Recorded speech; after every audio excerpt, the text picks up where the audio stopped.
Assalamualaikum warahmatullahi wabarakatuh. Waalaikumsalam warahmatullahi wabarakatuh. Innal hamdalillah nahmaduhu wa nasta'inuhu wa nastaghfiruh wa na'udzu billahi min shururi anfusina wa sayyiati a'malina. May yahdihillahu fala mudilla lahu wa may yudlil fala hadiya lahu. Asyhadu an la ilaha illallah wahdahu la syarika lah wa asyhadu anna nabiyyana Muhammadan abduhu wa rasuluhu la nabiyya ba'dah. Allahumma salli wa sallim ala nabiyyina Muhammadin wa ala alihi wa sahbihi wa man tabi'ahum bi ihsan ila yaumil qiyamah, amma ba'd. Qala Allah Ta'ala fil Qur'anil Karim, ya ayyuhalladzina amanu taqullaha haqqa tuqatih wa la tamutunna illa wa antum muslimun.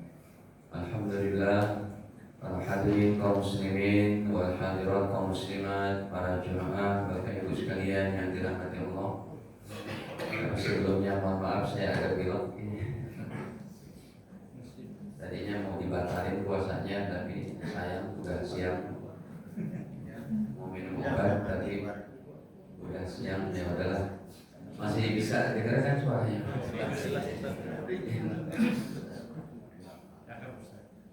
Ya. Hadirin, tema kita pagi ini tentunya tema sangat banyak ya, sangat banyak temanya, dan saya bawakan yang ini dari hasil salah satu karya tulis saya, karangan saya, yang sudah dibukukan 12.000 eksemplar, tapi udah habis karena saya baru kenal jamaah muhajirin sekarang. Jadi kalau mau nanti saya kasih PDF-nya atau dokumennya pada Mas ini, nanti silakan di-share. Ini salah satu tulisan saya yang memang minimal saya setahun membuat buku minimal 1 biji karena saking sibuknya gitu. Dan ada dalam pekerjaan yang termasuk kitab yang spektakuler sedang saya kerjakan. Judulnya adalah Kamus Hukum Fikih Ibadah. Jadi berupa kamus. Jadi kalau Bapak Ibu, kalau kitab ini sudah selesai, mencari hukum fikih gampang. Kayak kurban cari di Q, berwudu cari di W, junub cari di J, nanti ada dari. Mungkin tebalnya segini kalau jadi, cuma belum jadi gitu ya. Nah kalau ini salah satu tulisan saya yang memang tipis ya, sedikit ringan, tapi sangat aplikatif ya, dalam arti mudah untuk diamalkan. Ya kan Bapak Ibu, enakan yang ringan-ringan ya Bu ya, atau yang berat sisa kubur. Sisa kubur nanti deh gitu ya. Ini yang ringan-ringan dulu. Baik. Pembahasan ini terinspirasi dari surat An-Nahl pada ayat 97, surat ke-16. Pada ayat 97-nya Allah Ta'ala berfirman, Man 'amila shalihan min dzakarin aw untha wa huwa mu'min falanuhyiyannahu hayatan thayyibah wa lanajziyannahum ajrahum bi ahsani ma kanu ya'malun. Dari ayat ini saya terinspirasi mengumpulkan tema 40 hadis amalan dengan berpahala besar. Allah berfirman, Man 'amila shalihan, siapa yang beramal saleh, min dzakarin aw untha, baik laki-laki atau perempuan, wa huwa mu'min, sedangkan ia dalam keadaan beriman. Laki perempuan beriman kepada Allah, beramal soleh, ya, Apa janji Allah? Yang pertama di dunia. Yang pertama ini di dunia. Falanuhyiyannahu hayatan thayyibah, maka pasti kami akan memberikan kepadanya kehidupan yang baik di dunia. Jadi Bapak Ibu kasih kepahaman kepada anak-anak kita yang lagi cari kerja, kuliah, belajar, meniti karir. Kasih paham, beramal soleh, pasti jadi Allah. Ya.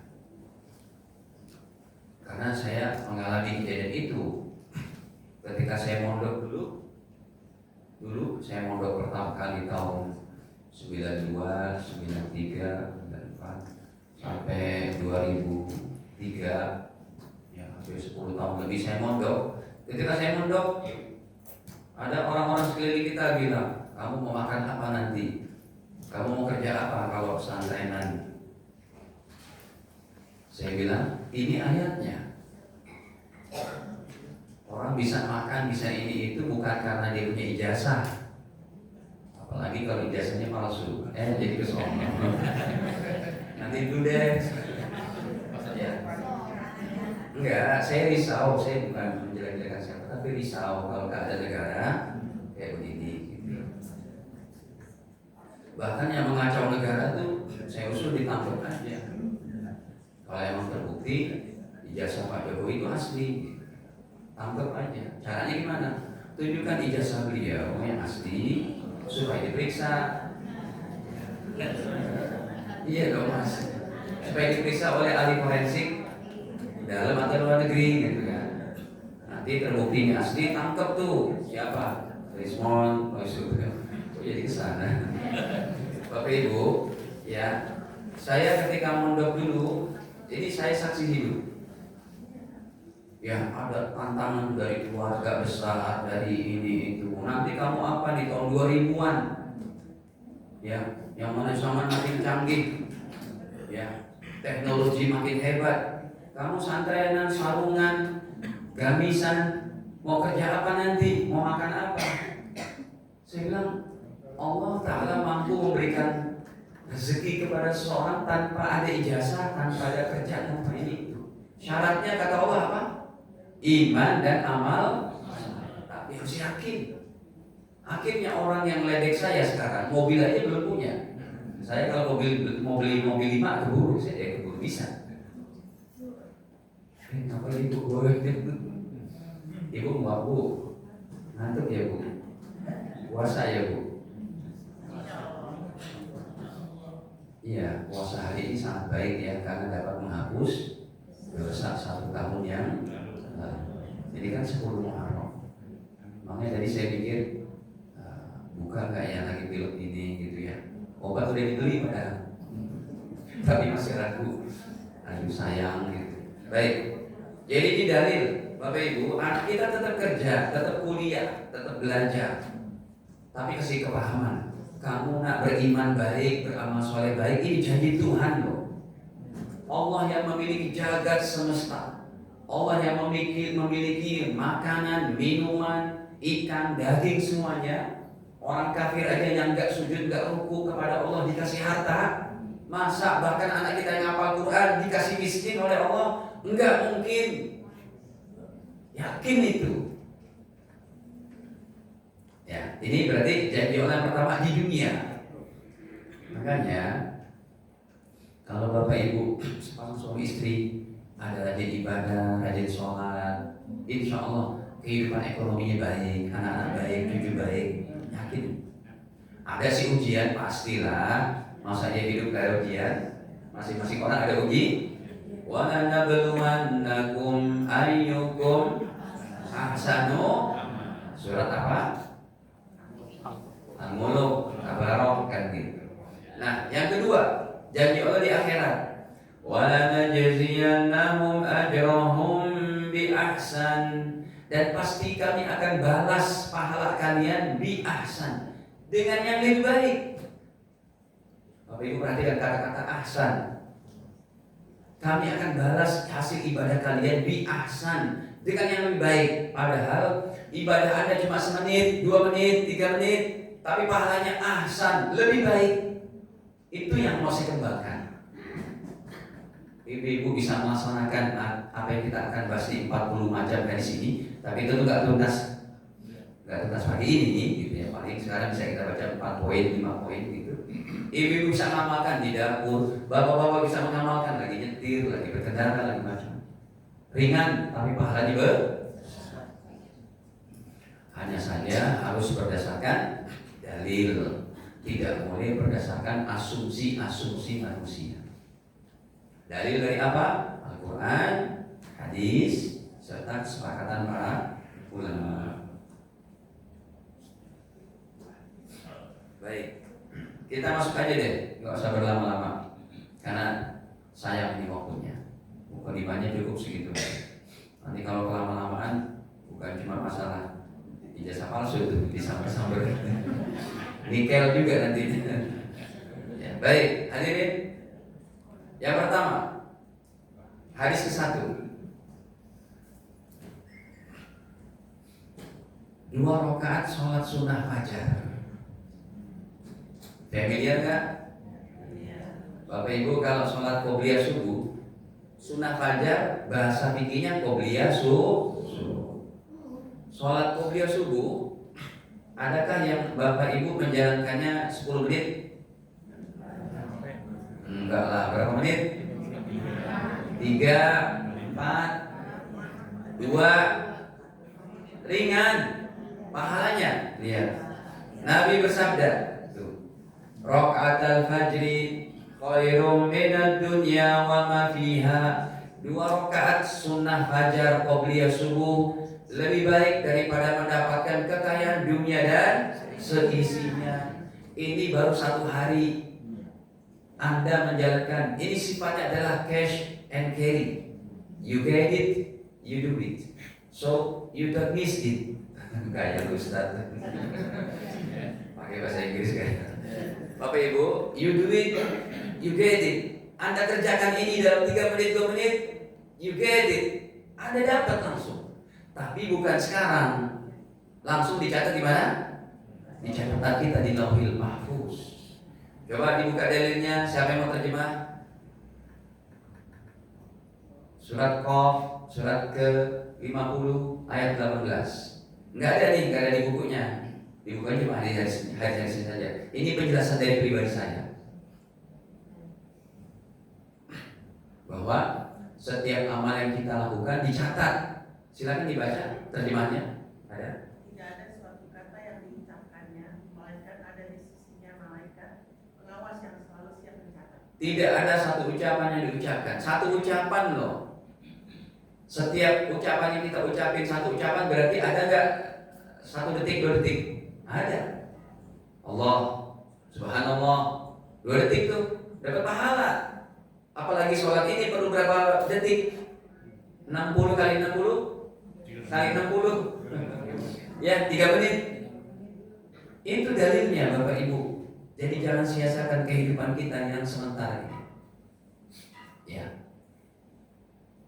Makanya enggak ada dalil petunjuk dari Al-Quran dan Sunnah seseorang tinggi derajatnya di sisi Allah dengan santai-santai. Tidak ada. Dengan leha-leha, enggak ada. Ini Bapak Ibu yang ikut ngaji di sini, emang kita nggak boleh sombong, tapi kita patut bersyukur, ya Allah, Kau pilih saya ngaji ilmu. Sebab yang di rumah kalau cuma santai-santai, beda pahalanya nih kalau Bapak Ibu lihat nanti di akhirat. Coba kita buka dulu ayatnya tadi, surat apa? Ma yalfidhu min qawlin illa ladaihi raqibun atid. Ayat 18. Qaf wal Qur'anil Majid bal ajibu an ja'ahum mundzirum minhum faqala al-kafiruna hadha syai'un ajib. Pada hafal enggak surat Qaf? Bapak Ibu pada hafal Quran kan? Enggak pada hafal kan? Coba mana nih DKM? DKM mana DKM? Mas. Orang tua kita ini yang banyak waktunya. Ini saya selalu sama Masjid Muhajirin Baitul Muhajirin. Banyak yang hadir itu ya. Di masjid lain 10 orang, 15 orang. Ini hampir 1 batalion kan? Mas, coba. Ini kan orang-orang tua kita ini sudah tidak bekerja, ya. Maksudnya ada yang sudah pensiun kan, Pak? Nggak ada kegiatan lain. Coba dibuat satu kegiatan juga, bukan cuma ngaji kayak saya begini, tapi ngaji hafalan Quran juz 30. Supaya orang tua kita hafal Quran juga juz 30. Dari juz 30 sebisanya itu. Cakep begitu. Ya, makanya DKM masjid kalau jadi DKM yang benar, dia bisa meraih pahala terbanyak dari satu keluarga. Kenapa? Karena masjid yang nyaman, enak untuk ibadah, warganya tentram. Dari susah payah dan pikirnya siapa? DKM. Ya. Apalagi kalau DKM-nya setiap ngaji itu ada nasi padang. Ya. Bapak Ibu, contohnya di Masjid Jogokarian tuh. Sampai sekarang Masjid Jogokarian punya hotel syariah. Jadi masjid ada income-nya, bukan cuma ngandelin promo infak. Wah, keren sih. Bahkan semalam kami baru mengajar di masjid di Bekasi. Lagi buat kos-kosan di depan kiblatnya itu masih ada space tanah 150 meter persegi. Arsiteknya canggih. Dibuatlah 20 kos-kosan syar'i. Satu kos-kosannya 2,8 juta. Di depan Mall Pakuwon Bekasi yang baru dibuka. Saya bilang, wah keren masjid ini. Ya Ustaz, kita punya target 5 tahun ke depan, uang kas masjid ada 30 miliar. Wah keren. Makanya saya katakan, yang menjadi DKM, kalau jujur, amanah, semangat, ya kemudian punya ide-ide brilian, termasuk tadi mengadakan apa? Hafalan Quran bagi orang-orang tua kita. Baik, ini hadirin. Di dalam surat Qaf ayat 18, ma yalfidu min qawlin illa ladaihi raqibun atid. Tidaklah terucap satu ucapan pun, satu ucapan pasti dicatat oleh malaikat raqib atid, malaikat pengawas. Pasti dicatat. Ya, jadi jangan sia-siakan kehidupan kita. Nah, kita kembali.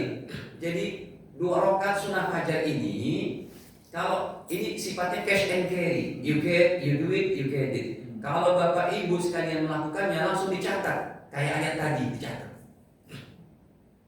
Tapi jangan bapak ibu bertanya, Pak Ustaz, itu kekayaan dunia seksinya bisa dicairkan sekarang? Pahala diberikan di mana? Di akhir. Mana dalilnya? Nih, surat Ali Imran 185. Silakan terjemah lagi. Yang keras pakai suara, pakai mic, ada nggak mic? Ini dalil. Kalau dia bertanya, Pak Ustaz, pahalanya gede banget, bisa nggak dicairkan sekarang? Sabar dikit ya Bapak Ibu. Pahala tidak bisa dicairkan di kehidupan dunia. Tapi di mana? Ini dalilnya gitu loh. Makanya saya senang kalau ngajar di mana-mana ada infokus, sehingga kitab kami yang ada di sini bisa saya tampilkan dalil-dalilnya, bukan cuma sekedar dari pemikiran dan omongan saya, kan nggak boleh. Seorang mengajar tanpa ilmu, tanpa dalil. Silakan.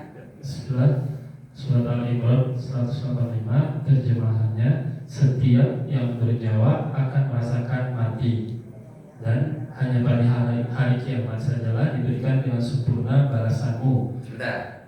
Dan pada hari kiamatlah akan disempurnakan balasan pahala. Jadi pahala diberikan kapan?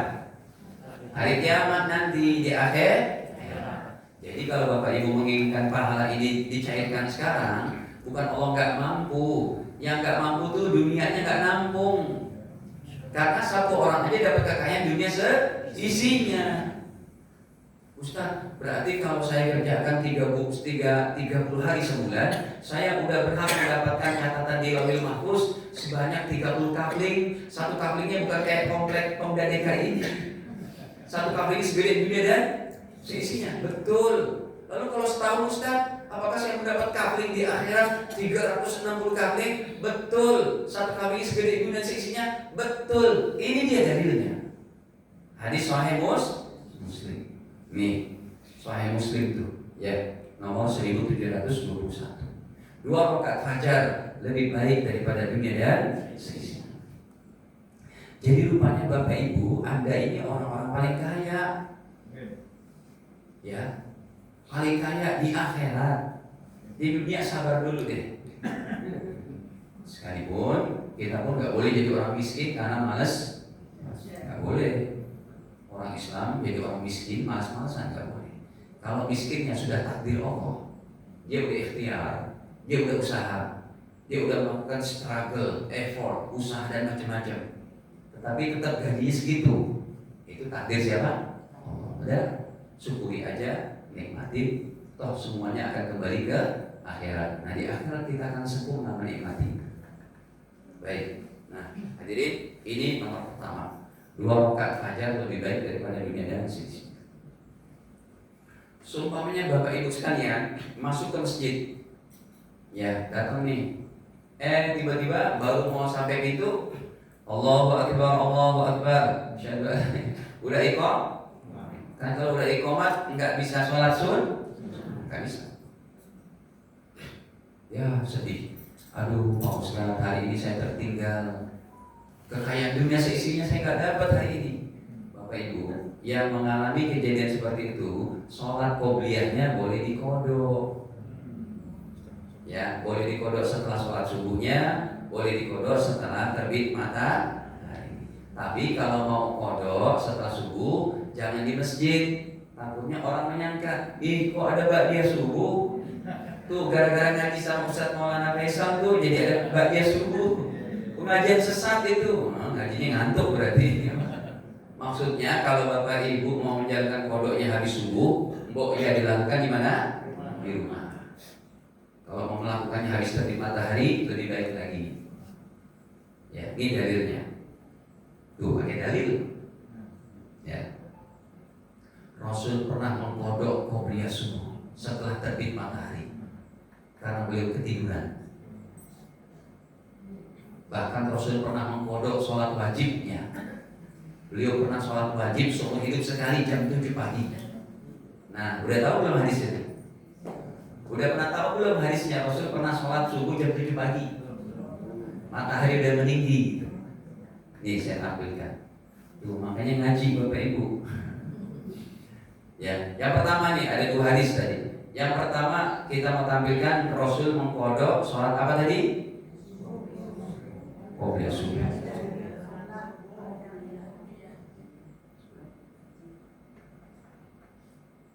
Nih, tuh hadis sahih riwayat Imam Ibnu Majah 1210.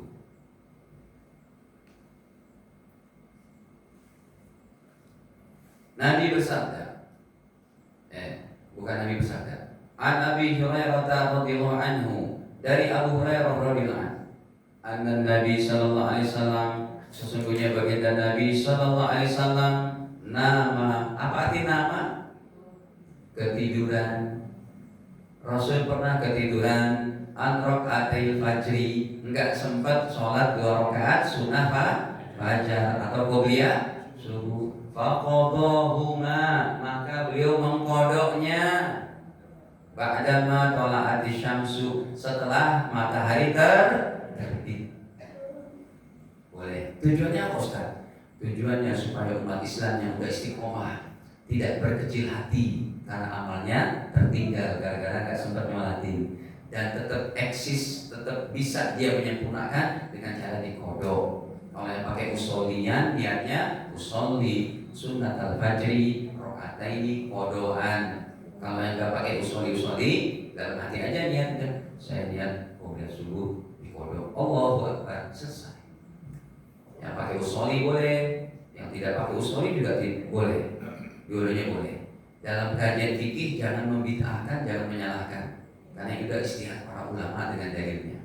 Yang lebih enak itu begini, saya tidak usoli Ustaz, silakan yang mau usoli.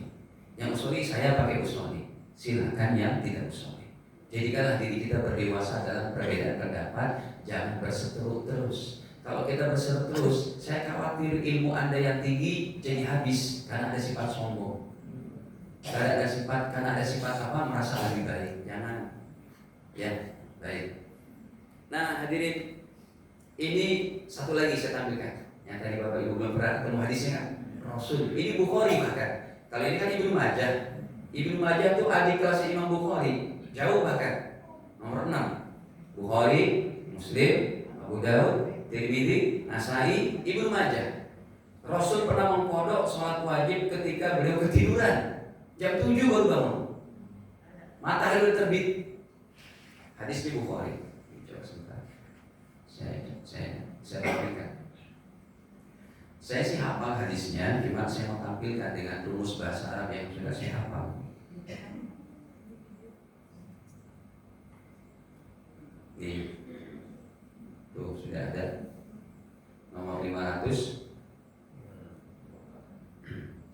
atau nomor 570 deh. Ceritanya gini, Rasulullah SAW lagi berjalan pada malam hari, ya, safar bersama para sahabat. Sirna, kami berjalan malam hari, ma'an Nabi, bersama Nabi SAW. Lailatan, pada satu malam. Faqala ba'dul qaumi, sebagian sahabat berkata, lau arrosta bina ya Rasulullah, ya Rasul, tolong dong istirahat, kita udah capek banget. Malam nih, letaknya waktu itu ada di hutan Zatul Riqa. Ya. Qala, Nabi bersabda, akhafu an tanamu anis shalah. Kalau kita istirahat sekarang, saya khawatir kita ketinggalan sholat, ketiduran. Karena nggak ada jam waktu itu kan. Cuma Rasul mengira-ngira ini kira-kira jam 2 atau jam 3 subuh. Kalau kita istirahat sekarang, khawatir apa? Matahari terbit, kita masih tidur. Tiba-tiba qala Bilal, sahabat Bilal berkata, ana uqidukum, saya siap jaga ya Rasul. Nanti kalau udah masuk waktu subuh, saya siap jaga untuk membangunkan para sahabat. Kata Rasul, benar nih Bilal. Iya ya Rasul. Ya udah, Rasul katakan, mari kita istirahat. Malam hari itu Rasul mengambil posisi di satu pohon. Tapi kalau di gunung jangan dekat-dekat jurang ya, kayak orang Brasil kemarin. Jadi nyusahin orang itu. Sampai sekarang negeri kita masih dibully itu. Oh Indonesia mah pariwisatanya nggak bagus, nggak ada ininya itunya, lelet lambat. Lah emang itu dangkal. Saya pun dulu masih SMP SMA-nya pencinta alam, biasa saya naik gunung juga. Iya, saya biasa hiking gitu dengan teman-teman. Ya, tapi alhamdulillah setelah itu saya nyantret gitu. Bapak Ibu, jadi jangan kayak begitu. Akhirnya Rasul ambil posisi, sahabat-sahabat ambil posisi. Kata Rasul, kamu jaga ya, kamu kan janji, siap ya Rasul. Tapi karena zaman itu belum ada apa. Kalau ada WA enak lah, ada Facebook, ada TikTok gitu ya. Ini enggak, sahabat Bila sendiri aja kan, kelenyat, enggak ada teman yang ada ngobrol. Akhirnya dia ketiduran juga. Ya, fataja'u, akhirnya Rasul dan para sahabat tidur. Wasnada Bilal zahrahu ila rahilatihi. Akhirnya Bilal jaga-jaga gitu ya, sambil duduk dia bersenderan di perutnya ontaknya juga tiduran, dia bersenderan gitu, jadi bantal kan, enak kan. Faqalabathu ainahu, Bilal pun ketiduran. Fanama, tidur dia. Apa enggak marah nih Rasul. Akhirnya yang pertama kali bangun siapa? Fastaiqadhan Nabi sallallahu alaihi wasallam. Orang yang pertama bangun baginda Nabi Muhammad. Waqad tala'a hajibas syamsi, dan sungguh matahari sudah terbit. Baru tidur 2 jam berarti itu. Rasul bangun. Astagfirullah. Siapa yang mau itu? Dari tadi saya juga mau apa? Tahajudnya banyak ya dia. Saya kalau mendengar suara apa, jadi ceramah langsung berhenti itu Pak. Itu berhenti. Akhirnya gini, Rasul bangun, ya Allah matahari terbit. Tentu yang dicari siapa kali pertama kali? Bilal. Nih, dipanggil oleh Nabi itu. Ini kisah unik nih, Nabi marah. Ya, Nabi marah tapi marahnya tidak temperamen yang gimana? Marah sewajarnya. Ya Bilal, aina ma qulta? Bilal, mana janjimu tadi yang kamu bilang? Bilal tuh, ya Allah maaf ya Rasul. Qala, Bilal membela diri. Ma alqaitu alayya naumatan mislah qattu. Ya Rasul mohon maaf, saya ternyata ngantuk banget juga. Ya udah, kamu sih udah janji tapi kamu janji dari kata tempat janji. Maaf ya Rasul. Bangunin semua sahabat, bangunin. Udah matahari terbit. Akhirnya udah cari air, berwudu. Sholat berjamaah, matahari udah terbit. Sholatnya tetap berjamaah, sholat subuh. Itu. Jadi kalau Bapak Ibu udah istiqomah qobliyah subuh ketinggalan, tetap masih bisa melakukan dengan cara apa? Ya. Nomor 2. Kita masuk nomor 2. Nah, ini Bapak Ibu ya Allah. Biasanya kan kita qobliyah zuhur dan ba'diyah zuhur berapa rakaat? Biasanya berapa? 2. 2 salah Ustaz? Tidak salah. Tapi sempurnanya bukan 2. Sempurnanya qobliyah 4, ba'diyah juga 4. Oh. Pahalanya hebat banget. Apa? Tahiyat masjid enggak ikut. Pak, tahiyat masjid tidak ikut enggak apa-apa. Kalau ikut juga lebih baik. Tapi yang jelas qobliyahnya itu 2 jadi 4, ba'diyahnya 2 jadi 4. Nih pahalanya dia. Ringan, cocok dengan temanya ini. Amalannya ringan, pahalanya besar. Pokoknya kita main ringan-ringan dulu deh. Yang berat-berat setelah kita pilih khatam, baru deh siksa kubur. Bahkan barusan nih saya dari Kelapa Gading, Bapak Ibu barusan dari Masjid Raya Kelapa Gading. Saya mengajar untuk bapak-bapak ibu-ibunya apa? Serem 70 dosa besar. Insya Allah kalau di sini mau kita akan ajarkan juga nanti. Bukan sekarang ya, mungkin tahun habis pemilu 2009. Tema masih banyak nih. Baik, ini ringan Bapak Ibu, cuma 4 rakaat aja, 2 salam, 2 salam, ba'diyah 2 salam, 2. Pahalanya, wah keren. Kata Rasul, tapi syaratnya istiqomah. Nih, qala Rasulullah SAW, Nabi bersabda, man hafadha, siapa orangnya yang menjaga. Siapa orang yang istiqomah bisa menjaga ala arba'i raka'atin qabla zuhri. Siapa orang yang menjaga 4 rakaat qabla zuhur wa arba'in ba'daha, dan 4 rakaat setelah zuhur. Apa kata baginda? Haramallahu 'alan nar, Allah haramkan dia masuk neraka. Berarti dosanya diampuni. Ringan. Berbeda sama haji dan umroh. Apa pahala haji? Ada yang tahu pahala haji apa? Surga. Diampuni dosa seperti bayi baru di. Bapak Ibu perhatikan baik-baik. Nih saya buka dulu. Ini penjelasannya begini. Dalam hadis Sahih Bukhari, Nabi bersabda, "Man hajja lillah." Siapa yang berhaji karena Allah, falam yarfus, tidak berkata jorok tidak berkata kotor dalam hajinya, walam yafsuq, tidak berbuat dosa ketika hajinya, raja'a ka yaumi waladathu ummu, maka dia akan kembali dari dosa-dosanya seperti bayi dilahirkan oleh sang ibu. Dosanya ampun, diampuni. Tapi kan haji berat. Yang reguler pemerintah 60 juta, waiting listnya 30 tahun. Yang poinnya 16, 250 juta, waiting list 7 tahun, 5 tahun sampai 7 tahun. Yang Puroda 500 juta, enggak pakai waiting list tapi duitnya ampun. Bukan pakai daun tuh 500 juta. Berat, wajar kalau diampuni dosa. Ini qobliyah zuhur 2 rakaat 4, pakai duit enggak? Enggak pakai duit, cuma pakai niat yang segede gunung. Saya masih istiqomah. Kata Nabi, siapa yang menjaga 4 rakaat setelah zuhur dan 4 rakaat setelah zuhur, diharamkan masuk neraka. Berarti secara otomatis orang yang diharamkan masuk neraka masuk surga. secara otomatis juga orang yang masuk surga dosanya di masa iya ada penduduk surga masih ada dosa? Enggak, mesti digosok dulu. Diapain? Digosok, direbus di mana? Disetrika, baru masuk kulkas. Ya. Ada jamaah tuh usilannya, Pak Ustadz, orang Islam sudah masuk surga, Pak Ustadz masuk surga Pak, Ibu masuk surga. Terus Pak Ustadz, kalau kami masuk surga, saya tetap senang merokok Ustadz.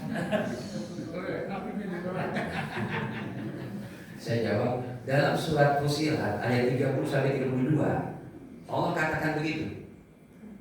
Walakum fiha ma tashtahi anfusukum. Di surga kalian boleh minta apa yang kalian ingini.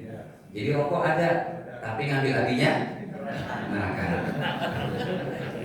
Khawatirnya nggak balik lagi. Udah jangan usil dengan pertanyaan. Kalau mau bertanya pertanyaan bener aja. Ustaz juga pernah tanya, Ustaz di neraka apakah sudah ada neraka? Sudah ada, penduduknya belum ada. Terus malaikat-malaikat yang dalam neraka nganggur dong Pak Ustaz. Saya bilang nggak nganggur, dia lagi ngasah tombak, lagi ngasah golok, lagi ngasah arang yang sangat panas. Untuk siapa? Untuk ibu yang bertanya begini. Untuk bapak yang bertanya ngeyel kayak gini. Nanya yang penting aja, jangan ngeyelnya kayak gitu. Nah, ini bapak ibu tolong dijaga. Saya menyampaikan juga, insya Allah saya jaga 4 rakaat qobliyah zuhur, 4 rakaat ba'diyah. Makanya kalau sholat kesini, sholat zuhur nanti, datanglah 10 menit, 15 menit sebelum iqamah. Jangan tergesa-gesa. 2 menit, nggak cukup tuh sholat 4 rakaat. Ya, udah 2 tuh. Ringan kan? Ringan. Tinggal diamalkan saja. Yang ketiga lebih unik lagi nih. Saya dengar satu pengajian. Bapak Ibu, tidak ada dalilnya itu sholat qobliyah asar. Waduh, keras banget sih Ustadz ini. Udah keras, salah pula. Jangan keras-keras lah Ustadz, ngajar umat ini yang ringan-ringan aja, yang apa menyatukan. Kan kita nggak bisa dipungkiri tuh Bapak Ibu, nggak boleh saling menyalahkan. Kita ada NU, betul? Tuh adek itu kan bijinya NU tuh lihat. Tuh deh, lihat deh, diumpetin sekarang tuh. Ya, kita ada NU, betul? NU ada Muhammadiyah, apalagi Muhammadiyah saya salut nih. Ya punya bank, punya universitas, banknya akan dibangun maksudnya, akan didirikan, punya rumah sakit. NU punya ada pesantren. Kalau yang joget-joget, ya itu yang joget kasih tahu lah, jangan joget-joget gitu. Ya itu memang manusia lemah maksudnya gitu. Ada Persis, betul? Ada Atmatul Anwar, ada FPI, ada HTI yang dibubarkan, ada Ikhwanul Muslimin, PKS. Ini keniscayaan. Ada Jamaah Tabligh, ada Salafi, betul kan? Ini keniscayaan, nggak bisa dirubah. Karena kita belum punya satu pemimpin sedunia yang namanya Imam Mahdi, belum punya. Jadi bersabar, umat Islam saling mengayomi. Nggak apa-apa tuh punya satu gerakan ormas, asal betul-betul dia punya dalil dan menghormati yang lain. Jadikanlah kehidupan yang tentram, adem ayem, kan gitu. Ya, ibaratnya kata Bang Roma apa? Banyak jalan menuju. Kata Pak Haji Roma gitu, banyak jalan menuju. Ya kayak gitulah. Yang NU-nya Muhammadiyah, yang ini jangan menyalahkan. Ya, nah ini dia bilang nggak ada tuh qobliyah asar. Ini apa nomor 3? Bukan cuma 2, 4 rakaat sunat qobliyah asar. Bukan cuma 2. 2 boleh tidak? Boleh. Tapi afdalnya berapa? Saya ketemu sama orang-orang, nggak ada tuh qobliyah asar, nggak ada qobliyah isya. Aduh, ini orang serba nggak ada sih. Jangan begitu, ya. Baik, ini dalilnya juga. Riwayat Imam Ahmad bin Hanbal. Bahkan Nabi memuji. Atau saya tampilkan kitabnya. Di nomor hadis 6.000 atau 5.000 sekian.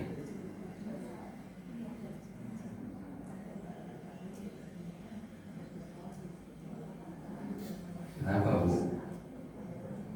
Kok berisik Bu? Ibu kenapa Bu? Ada yang bertanya Bu? Niat aja ibu sebisa-bisanya pakai bahasa Indonesia. Saya niat qobliyah asar 2 rakaat. Saya niat qobliyah asar 2 rakaat. Jadi 4 rakaat langsung boleh tidak? Boleh. Ya, boleh. Saya niat qobliyah asar 4 rakaat. Boleh 2 rakaat, boleh 4 rakaat. Boleh 2, boleh 4. Yang paling bagus 2. Karena kalau 4 rakaat, rakaat ketiga dan keempat tidak sunah baca surah. Ingat, kalau bapak ibu lakukannya 4 rakaat langsung, rakaat ketiga dan keempat tidak sunah baca Tapi kalau kita 2 rakaat salam, 2 rakaat salam, semuanya dapat sunahnya. Maka lebih di situ lebih afdalnya. Bisa paham? Ini kalau omongan saya ada yang nggak dipaham, kalau langsung diprotes aja gitu. Kayak tadi ibu kasar kusuk. Kalau 4 rakaat tahiyatnya Ustaz? Nah, boleh pakai tahiyat, boleh tidak. Tapi yang afdal tetap kata Imam Nawawi pakai tahiyat awal. Seperti sholat Isya berarti. Seperti sholat Isya berarti. Apa? Seperti sholat Isya. Seperti Sholat Isya, sholat zuhur gitu. iya, cuma beda diri. Iya. Makanya kalau mau afdal dua-dua. Ini saya buka kitabnya nih. Ya. Nabi bersabda, apa kata Nabi? Rahimallahu ra'an, Allah merahmati seseorang sholat qoblal asri arba'an, yang dia sholat qobliyah asar 4 rakaat arba'an. Ada dalilnya, derajatnya hasan. Apa berarti utamanya Ustaz? Bapak Ibu, orang yang istiqomah menjalankan sholat asar qobliyahnya, sholat sunnah asarnya 4 rakaat, dia dirahmati oleh Allah. Rahimallah, Allah merahmati seseorang. Berarti habis sholat asar dia udah dinaungi dengan rahmat Allah. Yang mana ini barokahnya sampai malam hari. Insya Allah kalau Bapak Ibu bisa menjaga qobliyah asar 4 rakaat, Anda akan dimudahkan untuk jaga sholat tahajud. Karena ketika kita mau masuk malam hari sudah dinaungi sama apa? Rahmat Allah. Gitu korelasinya begitu. Ringan, nggak susah, nggak perlu beli tiket pesawat. Udah berapa? 3. Yang keempat apa nih? Nah, apalagi yang keempat ini jarang diketahui oleh umat Islam. Biasanya umat Islam sholat ba'diyah isya berapa? 2. Ini kok Ustaz 4. Dapat aja sih hadisnya. Dan pahalanya sangat hebat. Pahalanya sangat hebat. Kenapa? Kata Rasul, orang yang sholat ba'diyah isya 4 rakaat sama seperti pahalanya sholat 4 rakaat di malam Lailatul Qadar. Dari ilmu hadis ini kita mengetahui kalau pahala Lailatul Qadar tetap ada nanti malam dan seterusnya, bukan hanya di Ramadan. Ini hadis.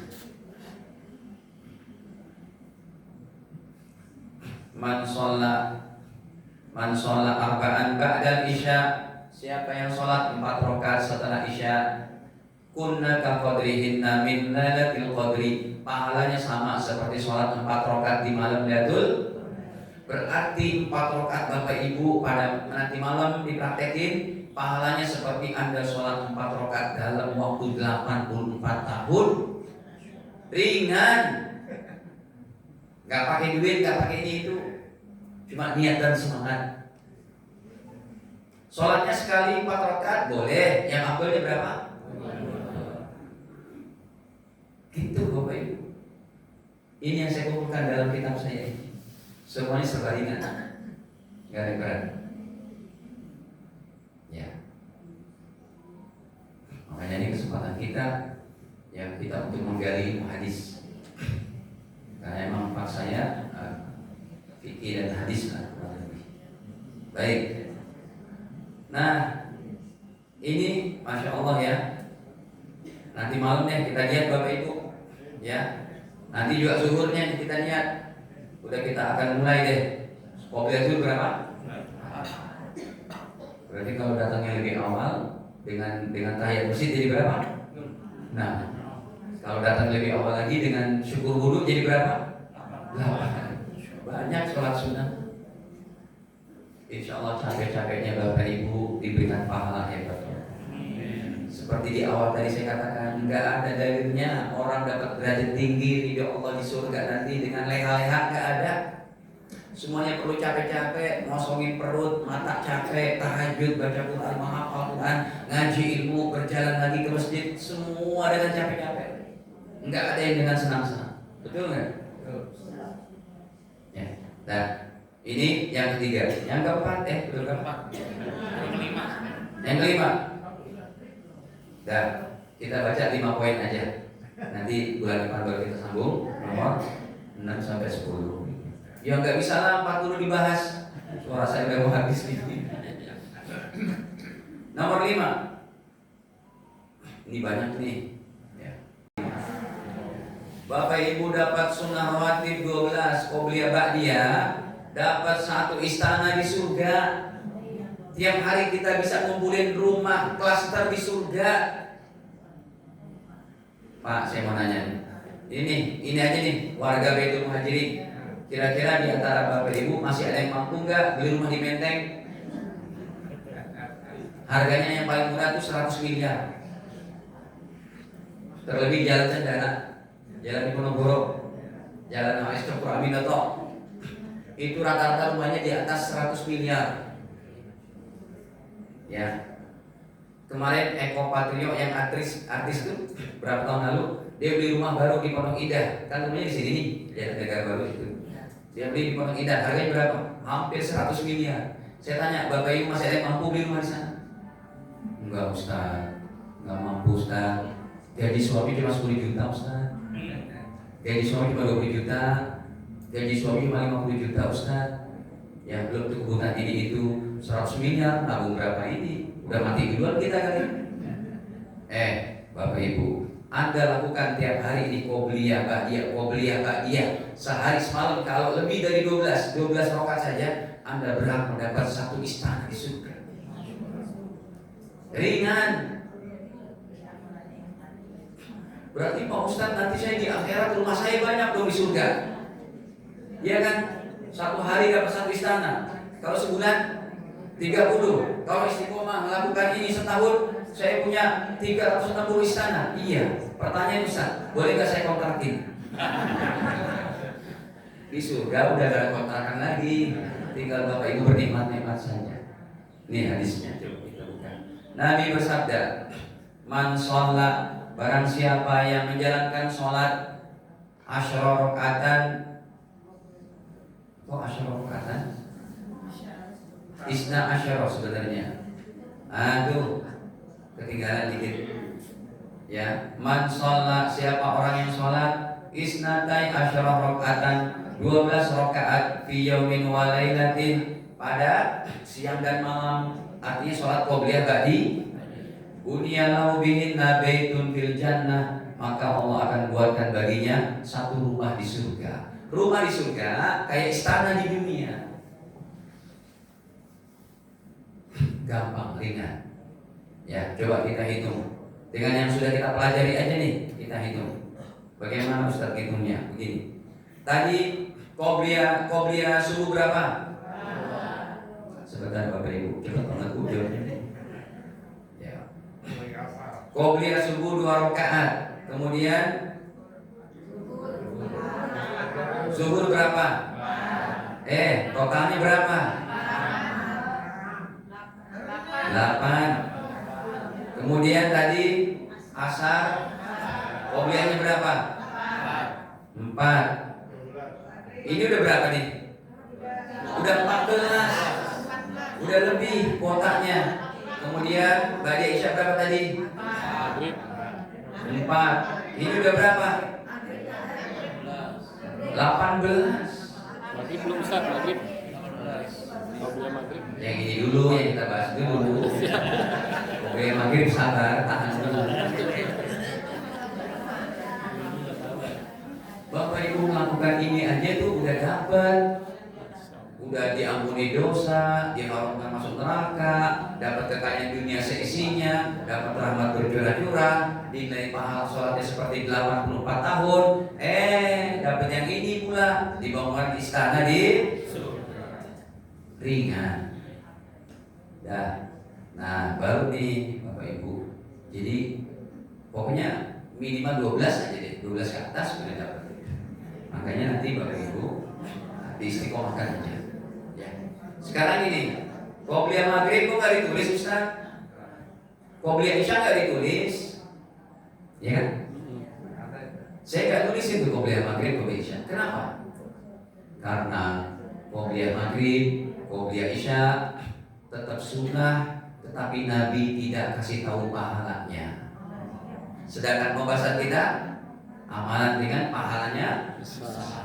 Qobliyah maghrib ada hadisnya, tapi Rasul tidak katakan pahalanya.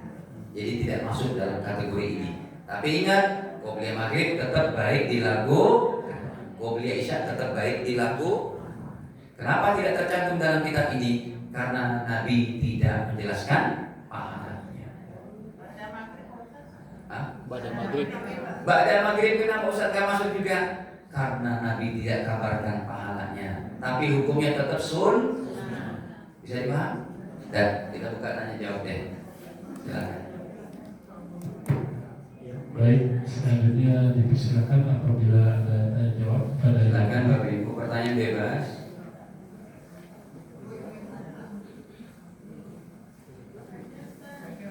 Cek.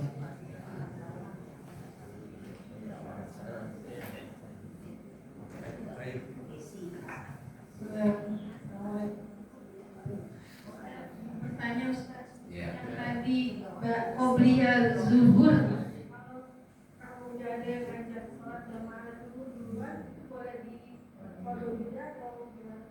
Sama, boleh dikodok, boleh disolatkan, setelahnya boleh. Ibu saya kasih hadisnya bahkan yang paling ekstrim. Dengar, habis sholat subuh ada sholat sunnah tidak? Nggak ada. Habis sholat asar ada sholat sunnah tidak? Kalau saya mengkodoknya habis asar boleh tidak? Boleh. Kenapa? Ada hadisnya. Jadi yang tidak boleh sholat ba'diyah subuh dan ba'diyah asar itu sholat sunnah mutlak. Kalau sholat sunnah yang ada sebabnya seperti tahiyat masjid, seperti sholat hajat, seperti sholat kodok, tetap ada hadis. Nih saya contohin. Ini penting nih supaya Bapak Ibu ngerti. Ustaz, tadi saya datang ke masjid, enggak sempat qobliyah asar 4 rakaat karena udah qomat. Boleh nggak saya di rumah sholat qobliyahnya di kodok? Boleh. Tapi kan habis asar Ustaz. Boleh. Rasul mengerjakan habis asar sholat sunnah juga yang punya sebab. Jadi kalau sholat sunnahnya nggak ada sebab maka tidak boleh. Bisa dipaham nggak? Contohnya gimana? Habis asar bapak pulang, handphone ketinggalan tuh, saya taruh di rak, lupa. Bapak datang lagi, datang ke masjid sunnah apa? Tahiyat masjid, tapi habis asar, boleh tidak? Boleh. Sebabnya apa? Sebabnya sholatnya punya sebab. Sebabnya apa? Tahiyat masjid. Bukan ketinggalan HP. Emang sholat ketinggalan HP. Sholatnya namanya sholat tahiyat. Bapak Ibu biar dipahami dulu ya, sebelum saya tampilkan hadisnya dipahami dulu. Sholat yang punya sebab itu boleh dikerjakan habis subuh dan habis asar. Contohnya dulu deh, sebutin sholat yang punya sebab. Sholat sunnah yang memiliki sebab apa? Sholat habis wudu kan punya sebab. Sebabnya habis wudu. Sholat tahiyat. Kalau sholat mutlak nggak punya sebab itu. Saya nggak sholat mutlak, nggak boleh. Gitu. Nah ini hadisnya. Rasul pernah sholat ba'diyah asar 2 rakaat. Hadisnya Sahih Bukhari nomor 1170 sekian.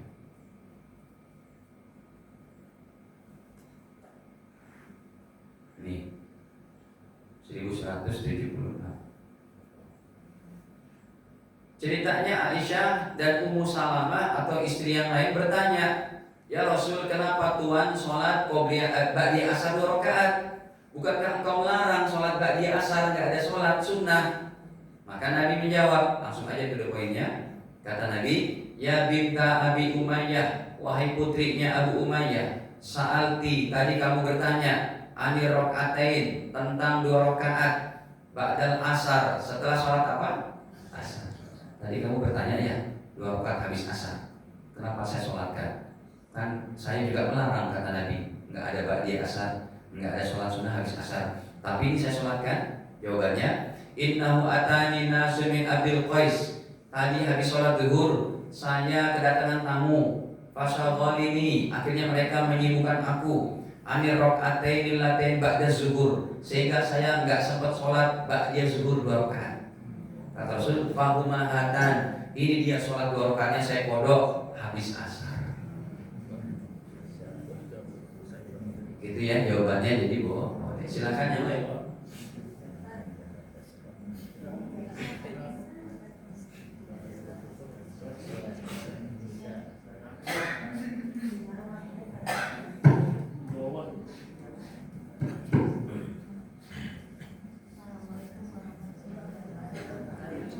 Salam. Pak Ustadz tadi menjelaskan mengenai sholat qobliyah subuh. Melaksanakan qobliyah subuh itu setelah terbit matahari, karena itu sholat berjamaah, melakukannya setelah sholat karena sholat berjamaah. Tapi kalau yang di rumah kesiangan itu misalnya sholat bangun jam 6, apakah kita tetap melaksanakan sholat sendiri ya Ustadz? Qobliyah subuh dulu baru subuh, atau sholat subuh melaksanakan qobliyahnya itu tetap terbit matahari? Terima kasih. Assalamualaikum warahmatullahi wabarakatuh. Waalaikumsalam. Waktunya udah habis ya? Ya, ibu yang bertanya tadi waktunya udah habis subuhnya. Waktu sholat subuhnya udah habis. Jam 6 itu saya tanya, masih ada waktu subuh nggak? Udah isyraq belum? Udah suruh. Jadi kalau ibu sudah suruh, maka niat sholatnya dikodok. Boleh qobliyahnya dulu, jangan ditinggal, tetap qobliyah, baru sholat subuh yang wajibnya. Begitu. Tadi ada hadis yang sudah kita tampilkan. Tapi Rasulullah tadi pernah sholat setelah matahari terbit, cuma sekali aja. Itu pun dalam peperangan, bukan tiap hari. Ya, silakan lagi. Ada 5 menit lagi deh, saya mau berangkat lagi. Silakan, ada lagi. Ustaz, kalau sholat qobliyahnya di rumah gitu, andai kan mepet waktu di rumah, tapi kita sebelum berangkat itu memungkinkan nggak? Boleh apa enggak gitu? Bapak Ibu, sholat qobliyah di rumah itu yang dianjurkan, sangat dianjurkan oleh Nabi SAW. Jadi aturlah waktu ibu dan bapak sekalian dengan sebaik-baiknya. Contoh, di sini interval waktu antara adzan dan iqamat berapa menit? 10 menit. 10. Cukup. Adzan selesai, sholat di rumah qobliyah. Ya, 2 rakaat, segera ke masjid, masih ada waktu, tinggal sholat tahiyat, itu lebih afdol. Ini dalilnya. Pakai dalil. Pak Ustaz nggak pakai dalil. Hadis Sahih Bukhari. Nih hadisnya Sahih Bukhari. Nabi bersabda, fa inna afdalas shalah, sesungguhnya salat yang paling afdal di rumah. Tuh. Fa inna afdalas shalah salatul mar'i, sesungguhnya salatnya seorang hamba yang paling afdal fi baitihi, di rumahnya, ilal maktubah, kecuali salat wajib. Kalau salat wajib di mana? Salat sunah. Tapi kalau mampu, kalau nggak mampu ya nggak apa-apa. Contohnya nggak mampu kayak Ustadz mau Jumatan, qobliyahnya di rumah di Bekasi, kapan kesininya? Udah langsung aja di sini qobliyah ba'da Jumat. Gitu. Jadi kalau Bapak Ibu masih bisa mengatur waktu dengan sebaik-baiknya, lakukanlah. Ini sunnah besar. Ya, jangan di rumah kita gak ada sholat sunnah. Rumah kita ini dipandang sama penduduk langit sesuai dengan ibadahnya, baca Qur'annya, zikirnya, sholatnya. Ada satu kisah sedikit terakhir. Saya mendapati di Garut dulu, lagi saya berdakwah ke Garut, ada orang soleh di sana. Setiap malam datang ke masjid jam 3 subuh, istiqomah, udah puluhan tahun. Setiap jam 8 sampai jam 9 ada di masjid sholat duha. Jam 3 sholat tahajud. Ketemu saya dengan Pak Haji, ya Pak Ustadz, sudah berapa tahun melakukan praktek kayak begini? Sudah lama Pak Ustadz. Wah, Masya Allah ya, saya bilang. Tapi Pak Haji, kenapa Pak Ustadz? Biasanya kalau tapi ini ada sanggahan nih. Iya Pak, kenapa Ustadz? Karena yang Pak Haji lakukan itu tidak afdol. Oh gitu? Iya, karena sebaik-baik sholat seorang hamba, tahajud, duha di mana? Pak Haji sholat sudah di rumah apa? Enggak ada Pak Ustadz. Itu yang Nabi gak suka. Jadi datang ke masjid hanya untuk tahiyat masjid saja. Sholat duhanya pun jangan di sini. Oh gitu Pak Ustadz. Akhirnya dilakukan. Sekarang ke masjid ya paling jam 4. Ya untuk apa? Bangunin warga. Itu. Ini saja dapat kami sampaikan. Kita bernomor 5. Tolong dicatat ya. Takut saya catatannya hilang. Semoga lain waktu insya Allah kita sambung. Mudahkan kita untuk mengamalkan dari sunnah-sunnah Nabi yang sangat ringan ini. Kekurangannya saya mohon dimaafkan dan kita akhiri dengan sama-sama baca kafaratul majelis. Subhanallah wa bihamdika, asyhadu an la ilaha illa anta. Wassalamualaikum warahmatullahi wabarakatuh.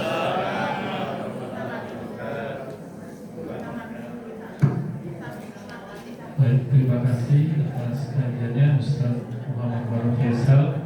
Kita akhiri untuk kajian pagi ini dengan sama-sama baca. Alhamdulillah.